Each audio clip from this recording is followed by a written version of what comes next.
สวัสดีอยู่กับคอมพิวเตอร์ฟอร์ดเนาะวันนี้เราจะมารีวิวแอปพลิเคชันนะเป็นแอปแผนที่ของ Google เนาะโอเคเขาจะมารีวิวแอปนี้ให้เบิ่งเนาะแอปนี้เนาะจะสามารถให้เรารู้ได้ทั้งทั่วโลกว่าโลกเรานั้นมีแนวใดว่าโลกเรานั้นมีอย่างที่น่าสนใจหรือว่ามีอย่างที่น่าเที่ยวเนาะเราก็สามารถใช้แอปนี้เป็นตัวช่วยได้เนาะโอเคเราเปิดนี่มาเนาะเราก็จะได้ภาพของประเทศต่างๆเนาะโอเคนี่ก็จะเป็นภาพของประเทศไทยเนาะโอเคนี่คือแสดงภาพแล้วนี่ก็เป็นเที่ยวไทยเนาะโอ้ประเทศไทยก็เป็นแต่น่าเที่ยวอยู่เนาะ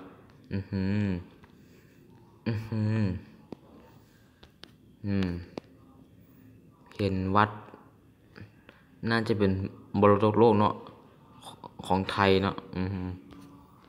โอเคแล้วมาเวียดก่อนเนาะเวียดนามเนาะเดี๋ยวอันนี้มีงามเลยอันนั้น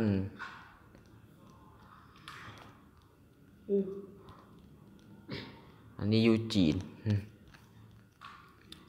โอเคว่าธรรมชาติโคตรงามเลยอยู่เวียดนามเนี่ยโอเคเขาจะอยู่กัมพูชาเนาะกัมพูชาโอ้โหเบิ่งดีกว่านี่เนาะนี่ก็เป็นภาพไต้ของประเทศลาวของเฮาเนาะโอ้โหนี่ก็จะเป็นธรรมชาติโอ้โหมีน้ำตกหลายเนาะอยู่นี่น่าเสียดายเนาะเมืองสนามไซถืออย่างว่าถือเครื่องแตกเลยน้ำท่วมใส่เดี๋ยวนี้เริ่มเสียหายเนาะเล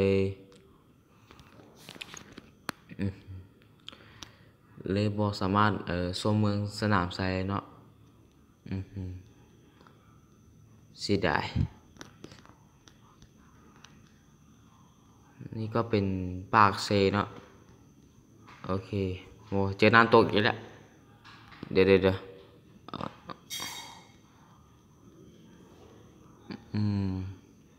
มีคอมมาเป็นพร้อมเนาะสารวันโอ้เดี๋ยวขอเบิ่งหูก่อนเนาะนี่ผู้อยู่สารวันโคตรงามเลยเนาะสวรรค์ต่อไปก็สวรรค์ในเขตเนาะใช้ได้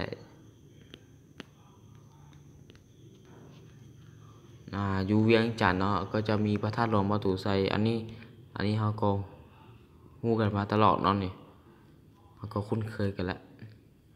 เขาจะไปทิศเหนือเนาะโอเคปีนี้ก่อนเนาะเขาที่เฮ็ดอันนี้ให้แอปนี้เนาะเวลาที่เราเข้าไปใกล้แล้วท่านจะได้เห็นความสูงของภูเลยเนาะคือแอปอื่นนี่จะตั้งเนียนเนาะแต่แอปนี้เป็นแบบของแท้เลยนี่นะฮะภูในประเทศลาวเนาะนี่เห็นได้อย่างชัดเจนเลยนี่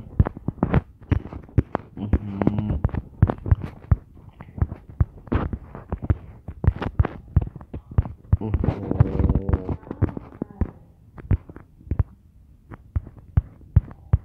โอเค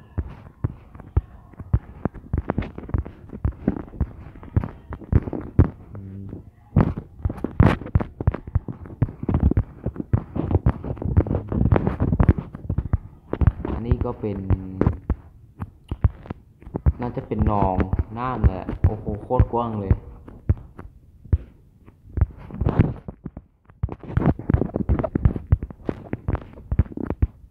มองนี่เขาเคยไปแล้วเนาะในชีวิตจริงเขาได้ไปแล้วเนาะมองนี่แหละไปแล้วก็รู้สึกว่ามองดีทำอากาศเย็นพร้อมนี่เนาะโอเค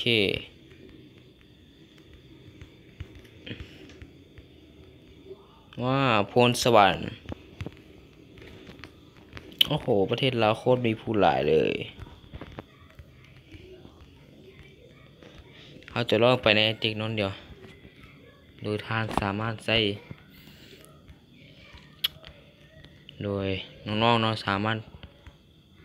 ซุ่ม เข้าไปได้เนาะนี่ซูมแบบนี้เนาะโอเคจะลองเฮ็ดให้เบิ่งเนาะนี่กำลังเข้าอยู่เนาะ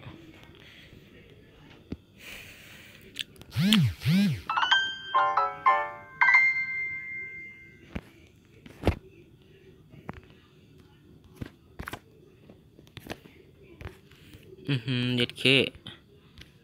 โอ้โหนี่ห้าอย่างวะสุดยอดแอปนี่ต้องสิวะโอ้โหต่อไปเขาก็จะไปเดินมาธาตุหลวงเนาะเดี๋ยวธาตุหลวงอยู่ไสวะ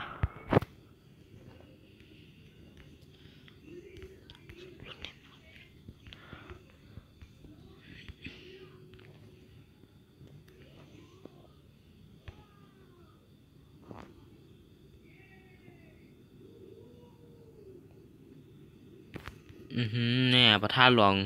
อยู่ต้นนั้นเนาะเดี๋ยวภาพยังมันภาพชัดเจนแล้วเนาะโอ้โหพระธาตุหลวง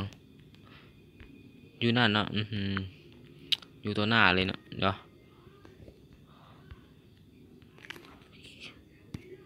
โอ้โหสามารถเบิ่งได้ทั่วพระธาตุหลวงเลยเนาะคัก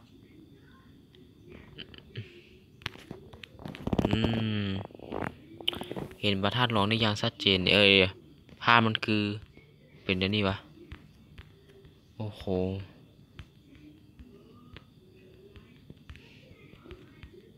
ของแท้เลยนี่กูมายืนอยู่พระธาตุหลวงแบบนี้เลยสุดยอดแอปนี่แอปนี้สามารถเบิ่งได้ทั่วโลกเลยว่าโลกเขามีอย่างน่าสนใจก็สามารถไปเบิ่งได้ทางทั่วโลกเลยเนาะนี่ประเทศเขาก็ซึ่งจุดที่เขาก็อยู่ทวีปอาซีเนาะสำหรับคลิปนี้ก็จบเพียงเท่านี้เนาะวันนี้มารีวิวแอปพลิเคชันเนาะแอปพลิเคชันฟูโก้เนาะเป็นแผนที่เนาะถ้าไปคนไหนที่มักคลิปนี้ก็อย่าลืมกดไลค์เนาะแล้วก็อย่าลืมไปดาวน์โหลดแอปฟูโก้แผนที่นี่เนาะท่านก็ไปสามารถดาวน์โหลดแอปนี้ได้เลยเนาะสุดยอดเลยแอปนี้ไปดาวน์โหลดกันได้เลยเนาะโอเคสำหรับคลิปนี้ขอจบเพียงซ้ำนี้เนาะไปคนใดที่มาคลิปนี้อย่าลืมกดไลค์กด Subscribe และอย่าลืมคอมเมนต์อยู่ทางลมพร้อมเนาะสำหรับคลิปนี้จบเพียงซ้ำนี้สบายดี